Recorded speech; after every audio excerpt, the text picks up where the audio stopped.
Major developments today from the White House.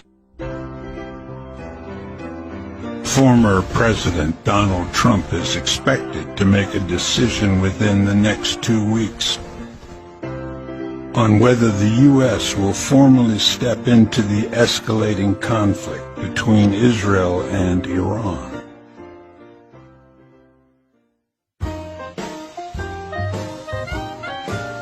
While current President Biden has remained quiet, Trump, who's still actively influencing global policy, has been in closed-door meetings with military advisors.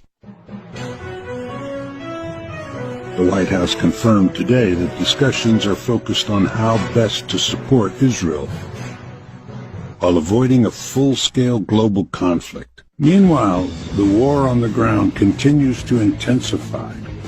Dozens of Israeli civilians were injured in the latest barrage of missile attacks from Iran. Sources say Trump is weighing several options, from sending air defense systems to launching a targeted strike on Iran's nuclear sites. But critics warn a single misstep could trigger World War III. So what happens next?